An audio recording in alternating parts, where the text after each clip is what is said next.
ওই পান্ডাগুলোকে ওইভাবে কোপানো, এখন অস্ত্র হাতে নিতে হবে, সময় এসে গেছে গা। এটা আমরা বুঝতেছি না, সময় চলে যাচ্ছে কিন্তু আমরা এটা বুঝতেছি না। আমি স্পষ্ট দেখতে পাচ্ছি বাংলাদেশে এখন সবচেয়ে বড় বিপর্যয়কারী হচ্ছে ইসকন। ইসকন হচ্ছে হিন্দুত্ববাদী উগ্রবাদী এক সংগঠন। সারা বাংলাদেশে ইতিমধ্যে এটা ক্যান্সারের মতো রূপ ধারণ করেছে। আমি আসার সময় দেখলাম আপনাদের এই অঞ্চলে ইসকনের মনে হয় একটা মন্দির আছে। এরা সমাজে ক্যান্সারের মতো, কিসের মতো? ক্যান্সারের কোনো অ্যান্সার, ক্যান্সারের একটাই অ্যান্সার, সেটা হচ্ছে এটা উগড়ে ফেলতে হবে। শরীরের যেই অংশে ক্যান্সার হবে সেই অংশটা কেটে না ফেললে এই অংশ ঠিক হবে না, সারা শরীরে ক্যান্সার ধরবে। ঢাকার উত্তরা, সেখানে ইসকন সদস্যের ওপর প্রাণঘাতী হামলা হয়েছে। ভিডিও পোস্ট করেছেন কলকাতা ইসকন শাখার ভাইস প্রেসিডেন্ট রাধারমন দাস। আজ বিশ্ব মানবাধিকার দিবস, আর সেদিন মানবাধিকার সংগঠনের কাছে সরব হওয়ার আর্জি জানিয়েছেন তিনি।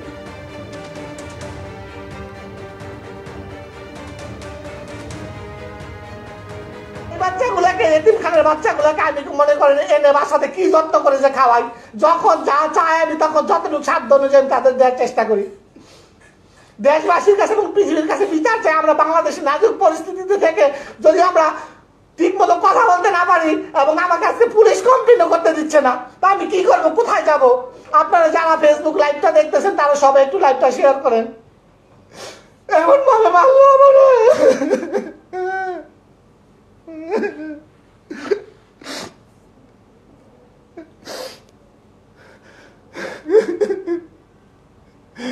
তাড়াতাড়ি ব্যাগটা গুছাই দাও, হসপিটালে যাবো। আমরা কি দেশের মধ্যে সারা বছর এইভাবে হিন্দু বলে নির্যাতিত হতে থাকবো? শুধু আমাদের হিন্দুদের জন্য কি দেশে কোনো আইন নাই, আদালত নাই? আমাদের দেশে কি কোনো বিচার পাবো না আমরা? দেখেন এই রক্ত মাখা টিস্যু, এই রক্ত মাখা টিস্যু বিচার চাই। আমরা যুদ্ধের জন্য আমাদের বাপ দাদা ঠাকুর দাদারা প্রাণ দিয়েছেন। যুদ্ধের সময় দেখেছি আমরা হিন্দুগুলা ধরে ধরে ধরে ধরে বাংলাদেশে হত্যা করেছে। যুদ্ধের সময় দেখেছি বাংলাদেশে হিন্দুগুলাকে ধরে ধরে ধরে ধরে হত্যা করেছে। এখনো হিন্দুরা নির্যাতিত হতে থাকবে, তা আমরা যাবো কোথায়? কিছু হলে বলে ভারত চলে যায়। কেন? ভারত কি আমাদের দেশ নাকি? আমাদের দেশ বাংলাদেশ। আমরা বাংলাদেশে সুখে শান্তিতে সবাই মিলেমিশে থাকতে চাই। আমরা দেশ ত্যাগ করতে চাই না। যদি বাধ্য হয়ে আমরা হয়তো আমাদের দেশ ভারত হয়তো আমাদেরকে আশ্রয় দিতে পারে, কিন্তু আপনারা বাবারা যাবেন কোথায়? ভারত চলে যাবে। আমরা সবাই যদি হিন্দুরা ভারত চলে, আপনারা নিজের নিজে যুদ্ধ করে মরে যাবেন ভাই। তো এর কি কোনো বিচার পাবো না আমরা বাংলাদেশে? কিছু হলেই বলে আমরা সনাতন ধর্ম, আমরা বলে বাংলাদেশে হিন্দুদের উপর লাগাতার হামলা চলছে। গতকাল বিদেশ সচিব পর্যায়ের বৈঠক ছিল এবং তারপর নতুন ভিডিও প্রকাশ্যে এসেছে। আবারও ঢাকার উত্তরায় ইসকন সদস্যের উপর প্রাণঘাতী হামলা। ভিডিও পোস্ট কলকাতা ইসকনের ভাইস প্রেসিডেন্ট রাধারমন দাসের। একেবারে সেই ভিডিও আপনাদের সামনে রেখেছি। মানবাধিকার দিবসে মানবাধিকার সংগঠনের কাছে সরব হওয়ার আর্জি জানিয়েছেন রাধারমন দাস।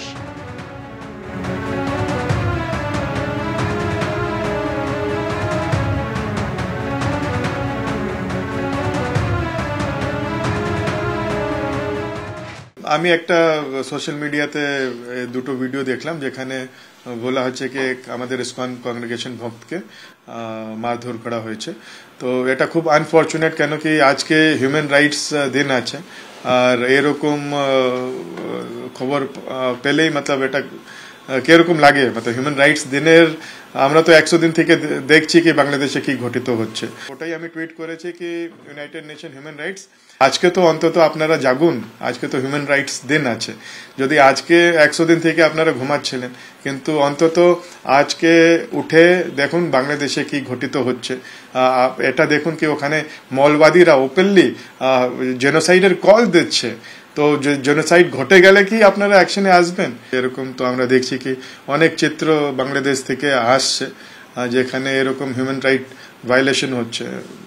অনেক পরিবার আছে ওরা ভেঙে যাচ্ছে। এটা সব আপনারা দেখলেন কলকাতা ইসকন শাখার ভাইস প্রেসিডেন্ট, তিনি যে ভিডিও পোস্ট করেছেন, আক্রান্ত ব্যক্তি তিনি কাঁদছেন, তিনি বলছেন এই দেশ তার নিজের দেশ, অথচ বাংলাদেশে দাঁড়িয়ে তাকে আক্রান্ত হতে হচ্ছে।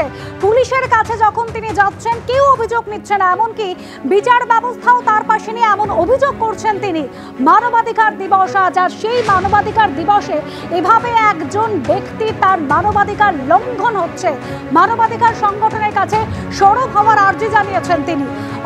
এটা শুরু হয়েছিল বেশ কয়েকদিন আগে, যখন চিন্ময় কৃষ্ণ দাস ইসকনের সন্ন্যাসী, তাকে গ্রেফতার করা হলো।